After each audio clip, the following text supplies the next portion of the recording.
Hey, what's up, everybody? I want to welcome you to another episode of the Dreamerspro Daily Recap, where we give you a recap of all of the hot topics that we covered that day. You can catch them in their long format and also catch it fully streaming for free on Apple Podcasts.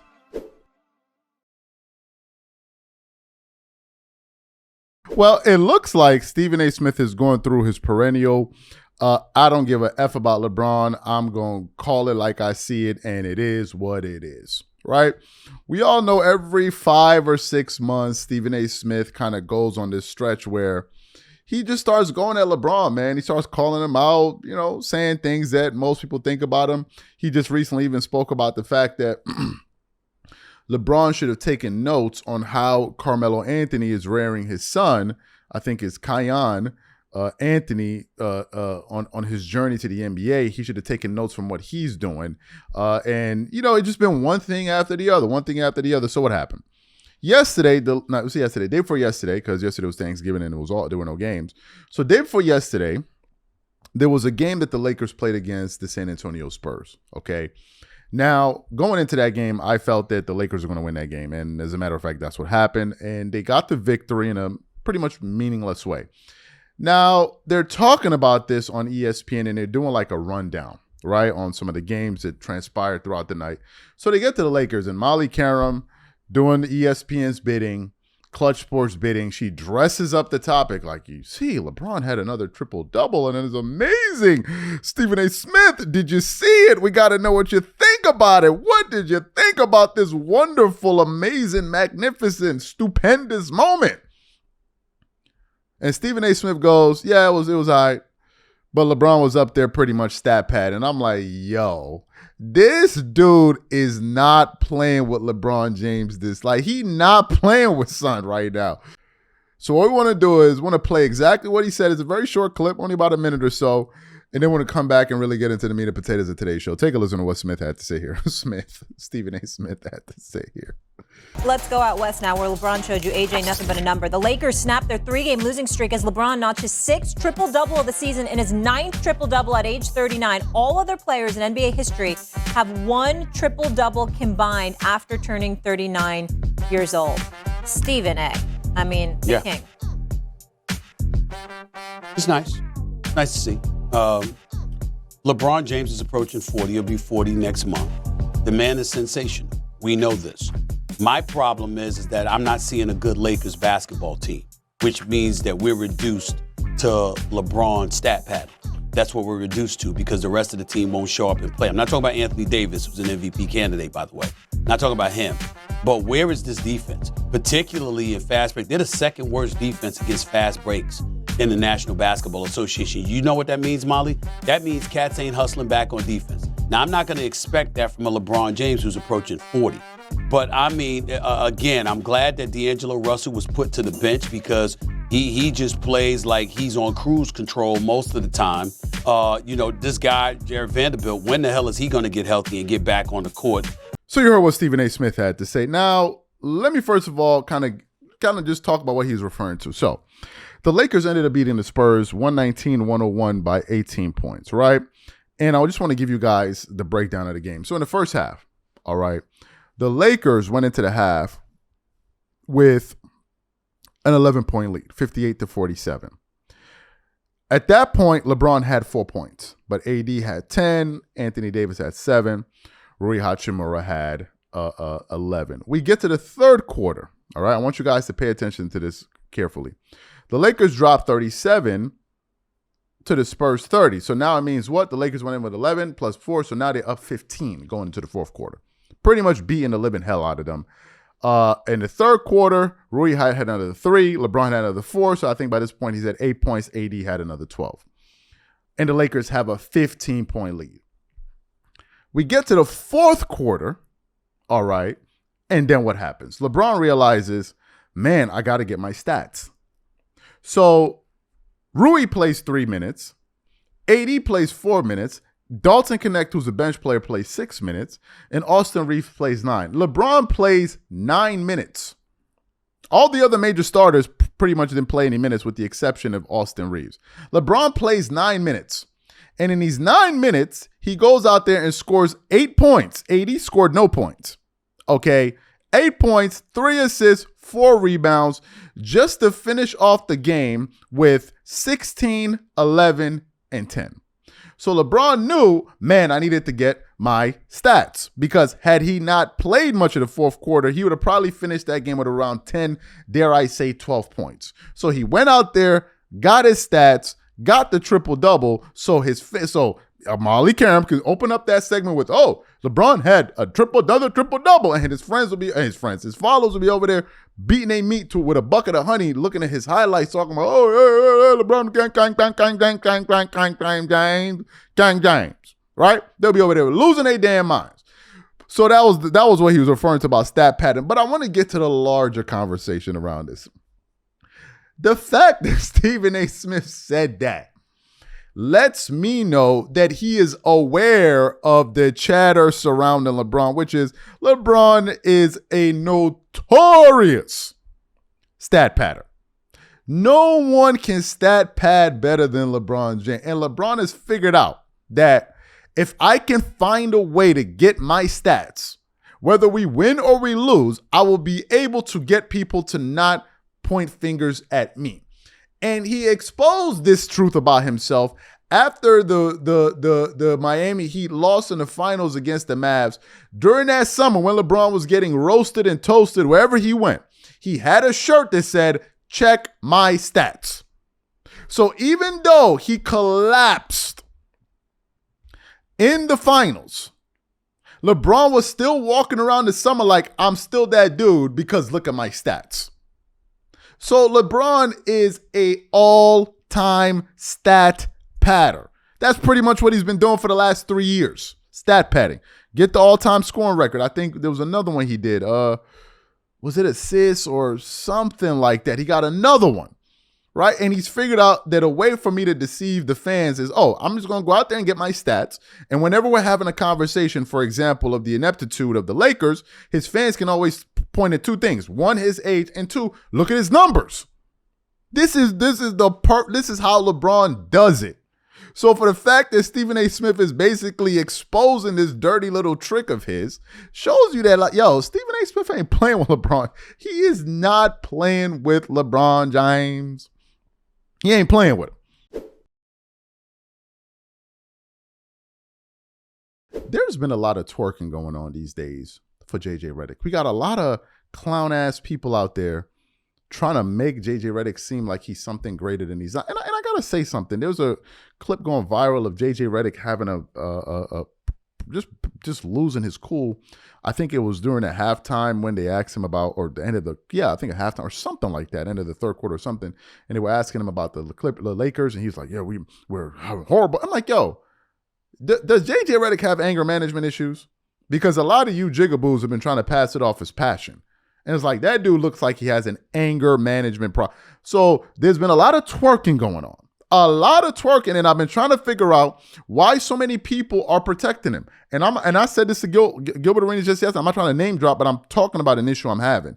I said to him, why aren't you dudes keeping that same energy for JJ Redick the way you kept it for Darvin Ham? And he said, no. It's only his first year. So it's next year we're going to start holding him accountable. I'm like, but that's not what y'all did with Darvin Ham.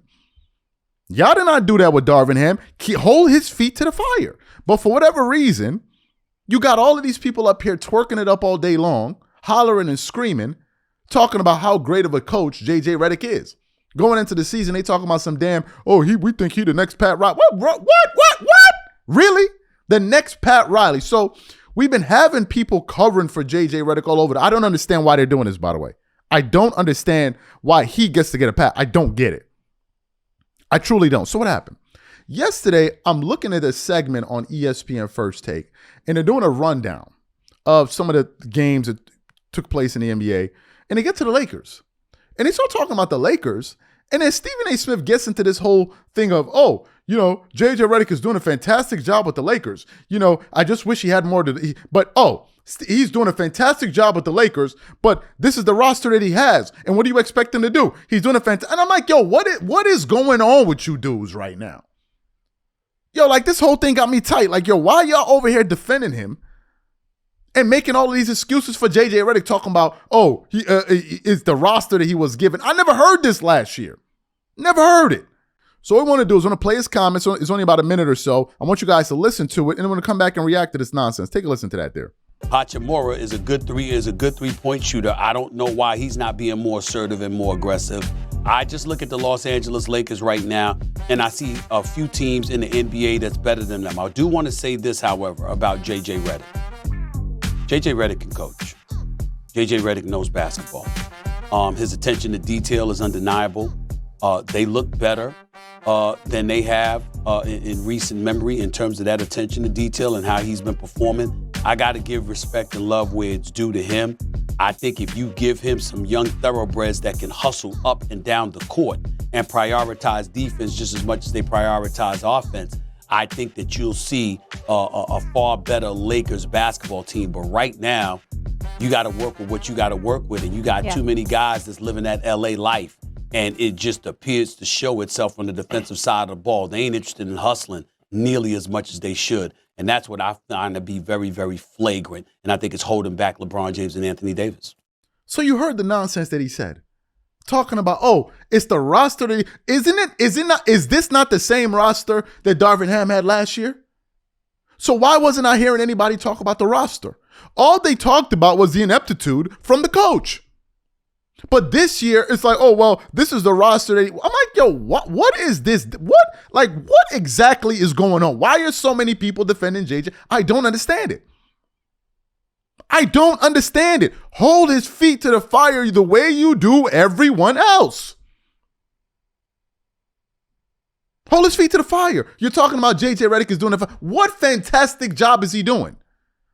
Before the win they just had against the Spurs last night, or 2 nights ago before Thanksgiving, the first 17 games of J.J. Redick's coaching career with the Lakers and the first 17 games of Darvin Ham, they had identical records of 10-7. The same record. The same record with the same roster with the difference of Dalton Connect and, what's his name, and Bronny James. But J.J. Redick is doing something fantastic. The way he has these guys. What in the hell are you talking about? The Lakers did not play defense last year, and they're not playing defense this year. But I want to get into some proof, some data here, because some people feel like, oh, maybe you're just saying this because maybe you have something to get. No. Let's actually get into the data here. All right? Let me give you guys some data from last year for the Lakers. Last year, the Lakers had an offensive rating of 15th in the NBA. You're like, okay.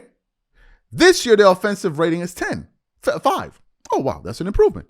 They've improved their offense. Now, let's look at their defensive rating last year. Last year, they had a defensive rating of 16 out of the 30 teams. This year, their defensive rating is 26. 26 out of 30. So, their defense has actually deteriorated under JJ. Their offense has improved, but the net gain is nil. Net gain, I'm talking about losses, wins and losses at virtually the same time of the year. The same identical record. But the way that it's being covered, you would think that JJ is doing something that is just like we've never seen this before, when in reality, he's not. He's doing different things that are yielding the same or similar results. And for this season, people have come to the conclusion that we're just going to defend JJ. We're going to defend him. And the part that I don't understand is that JJ is indefensible because he's rude. He's arrogant. He doesn't even know how to comport himself as a coach of the Lakers. He's cursing up a storm, breaking clipboard, slamming chair, and y'all, oh man, he's so passionate. He is so passionate. We're going to call what JJ does. Let me tell y'all something. If Darvin Ham behaved the way that JJ Redick behaves last season, this year, the last season, do you think they would have been calling what Darvin Ham was doing passion? Do you think they would have been calling what Darvin Ham was doing passion? To me, I think they would have said he's out of control. To me, they would have said he's an emotional wreck. But when it comes to JJ, all of a sudden it's passion. When did y'all fall in love with passion all of a sudden? And Stephen A. Smith, let me tell y'all something.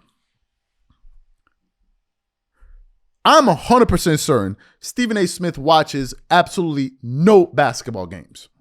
Do you know why I'm saying that?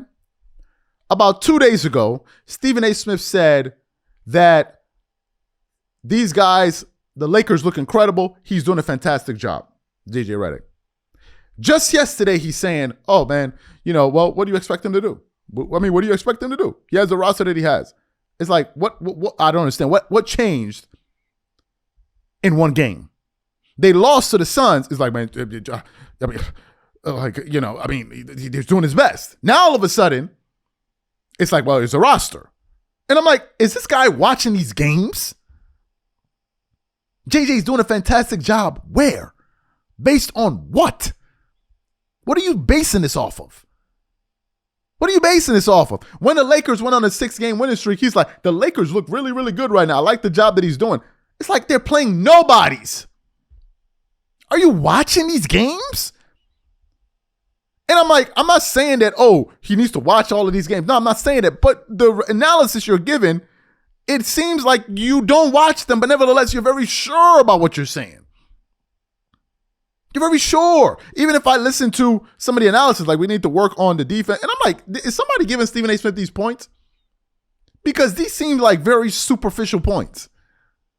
But they need to work on their defense. I'm like, that's something you can just go Google and YouTube and somebody will tell you that. But again, why are we defending JJ Redick so much? We didn't give Darvin Ham the same grace and the same benefit of the doubt. But they're doing it for JJ. I already gave y'all my reason why I think they're doing that. I already gave y'all my reason. And if you feel any kind of type of way watching the show, then it applies to you.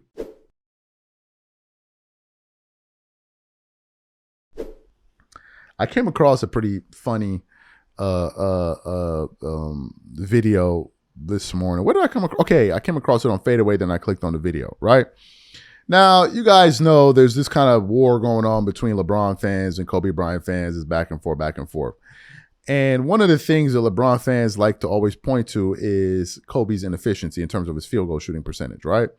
They'll say, he shot 45% for his career. He shot 45% from his career. Meanwhile, Kobe made thousands of more unassisted mid-range jump shots than LeBron did. But nevertheless, and he has a totally different playing style. LeBron's going to attack the rim. But anyway, LeBron's more efficient. LeBron's more efficient. And I'm like, okay, that's what y'all feel? No problem. So I come across a clip this morning, and I think it was from Angel Reese interviewing both of the Ball brothers, the Lonzo Ball, and I forgot, is it not LaMelo? No, LaMelo plays in the NBA. It's the other one. I forgot the other one's name. So I guess they're on her podcast, and they're talking about a bunch of different things, music and all of that. And then they get to the point where they're like, okay, let's talk about the GOATs. That's the name. That's how they was listed under their channel. And then they were like, let's get to your Mount Rushmore players. And then Lonzo Ball proceeds. He goes, LeBron, Jordan, Shaq, and Magic. And then he toyed with the idea of Stephen Curry. And she goes, no Kobe? And he goes, yeah, I love Kobe, man. I love Kobe, but when you have the most missed shots in NBA history, I don't know if I can put you in. You can't be top for Mount Rushmore, whatever it is. When I read that out, when I saw that, I was like, man, we got to do a show about this. So what we want to do is want to play what he had to say now. It's a very short clip, about a minute or so. And then we're going to come back and really get into the show. Take a listen to Lonzo Ball here. If you had a top 5 or top 4 Mount Rushmore NBA players, who would you say? No order. Hey. Bron, Jordan. I'm going Shaq just because he's the most dominant ever. And then 4th, I'm going. We just had this debate. I would go Magic, but it's looking like Curry might have to find his way in there, honestly. What Curry? Stephen Curry. Yeah, I said why? Oh, why Curry? Just because of not Kobe? Shit he's doing and the way that I love Kobe, but he was never the best player to me, like watching him. Okay. Just because he got the most misses ever. You know what I'm saying? I don't know. But back to Curry. His resume And the way he changed the game, he's the best shooter ever. Carried USA. Like, there ain't nothing that he ain't did. And he got the rings to back it up, too. So, I don't know. Like, Shaq's in there because he's the most dominant, so putting the best shooter in there, I'm not opposed to that. What you got, Jello? This is hard, bro. I'm going Jordan, LeBron, Kobe, because you got to be a black mamba to shoot them type. You can't worry about no missing. And the fourth, this one I got. I don't know if I want KD or Steph Curry, bro. That's a hard pick for me. I'm going to go KD, though, just because he's 6'11". So you heard what he had to say. Why did I decide for us to make this a show? The reason I decided for us to make this the show was because of the sheer stupidity in those comments. He said that he doesn't have Kobe on his Mount Rushmore because Kobe has the most missed shots. But if my memory serves me right, LeBron actually has the most missed shots ever. So if LeBron leads the NBA all time with the most missed shots, and you care about efficiency, I'm assuming,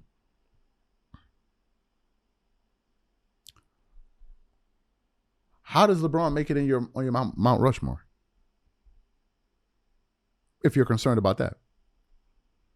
It seems like you're concerned about efficiency. So how does LeBron make it on your top Mount Rushmore when he leads the NBA all time, I think, with the most turnovers, or like has 5,000 turnovers?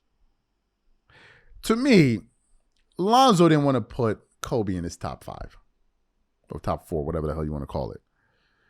But the reason he gave was just ridiculous. It's like, if you don't want to put him in the list, don't put him in the list, right? Don't put him in the list. Somebody's going to come after you. But because of that, but when you give a reason like that, it just makes it look like you were looking for any excuse to just not put him on the list.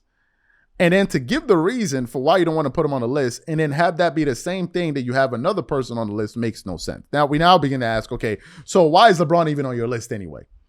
Because if it's about missed shots, LeBron is leading the NBA in that, so why is he on the list? All right, why is he on the list? Now, let's address this whole missed shot theory. Kobe and LeBron had two different philosophies when it came to playing ball. Okay. Kobe Bryant was an extremely confident player. And the person that revealed this, actually, apart from just watching Kobe, you could tell that, was Scottie Pippen when he was on on ESPN First Take talking to Tracy McGrady. And they were talking about, I think, either who's the better shooter. And it was showing that Kobe shot more, was it threes or something like that. And Scottie was like, Kobe attempted more shots. So it's clear to see who felt more confident in their ability to shoot. If you watch Kobe play throughout his career, Kobe played with zero fear. Okay? Number 2, he played with a supreme level of confidence. Supreme. It's one of the reasons why he felt, I have a better chance making a shot over 2 or 3 defenders than you have a chance of hitting a shot over 1 or being wide open. That's the confidence he had in himself. That confidence comes from your work. All right? It comes from your work. When you put in the work, you're going to be extremely confident in yourself. Number 2, if you look at playing styles, Kobe took a good amount of his shots from the mid-range. A good amount of his shots from the mid-range in an era where spacing was horrendous. Draymond Green pointed this out. There was actually zero spacing. And there wasn't that much freedom of movement the way there is today. Freedom of movement, man. Guy can flash through the lane. You can't touch him. You can't grab him. You can't check him, like body check him. Whereas today, I mean, you could. Today, you can't do any of that. So Kobe was playing in a much more, what's the word? Damn, I can't even think of the cumbersome court. There just wasn't any space. And he was still hitting those very difficult jumpers. So When you watch these two guys play, I think then you can make a fair assessment. But if you're just reading stats off of a stat sheet, you can't really understand anything. Because like Kenny Smith said about stats, there are 3 types of lies. They're lies, damn lies, and stats. And stats can tell you whatever story you want them to tell you. But if you think that, oh, LeBron is better than Kobe because you just like LeBron's playing style more than Kobe, then fine, whatever. Whatever. It's when you start coming up with these ridiculous arguments that people call you out. And to say that I can't have Kobe in my top 5 because of he missed the most shots, but then still have LeBron in your top 5 just shows that you're being biased. And really, you didn't have any real good argument except the fact that maybe you like LeBron more than Kobe, but you had to come up with this ridiculous argument.